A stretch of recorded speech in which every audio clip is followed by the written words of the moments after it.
নমস্কার, বাঙালি রান্নাঘরে আপনাদের সবাইকে আমন্ত্রণ প্রীতিলতা হিমু ব্লগে। আজ আমি আপনাদের সামনে নিয়ে এসেছি বাংলাদেশের পুরান ঢাকার ঐতিহ্যবাহী বোরহানির রেসিপি। আশা করি আপনাদের ভালো লাগবে। আপনারা পুরো রেসিপিটা দেখার জন্য আমার সাথে থাকুন। আজকে রেসিপিটা তৈরি করে ফেলি। আমি রান্না করার জন্য সব উপকরণ নিয়ে নিয়েছি। 500 গ্রাম টক দই দিয়ে দিচ্ছি, 1 চামচ জিরের গুঁড়ো,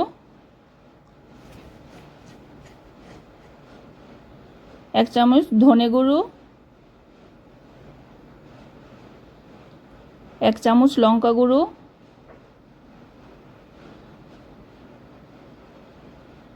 স্বাদ মতো নুন, 8-10টা গোলমরিচ গোটা, 1 চামচ গোটা সরিষা,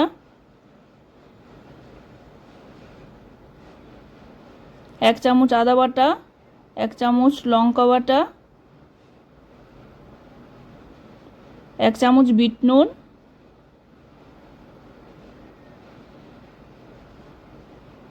স্বাদ মতো চিনি, 500 গ্রাম টক দইয়ে 250 গ্রাম জল দিয়েছি।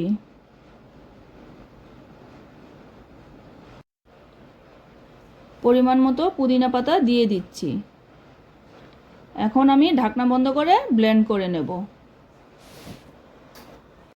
ছাঁকনি দিয়ে ছেঁকে নেব। বোরহানি রেসিপিটা তৈরি হয়ে গেছে। বিরিয়ানির সাথে বোরহানি না হলে জমে না। বোরহানি খেতে খুব সুস্বাদু লাগে। আপনারাও আমার মতো করে রেসিপিটা তৈরি করবেন আর আমাকে কমেন্টস করে জানাবেন। আমার রেসিপিটা ভালো লাগলে আমাকে লাইক, শেয়ার, সাবস্ক্রাইব করতে ভুলবেন না। যারা এখনও আমার চ্যানেলটাকে সাবস্ক্রাইব করেনি তারা আমাকে সাবস্ক্রাইব করার জন্য অনুরোধ করছি, যাতে করে আমি নতুন নতুন রেসিপি নিয়ে আসতে পারি।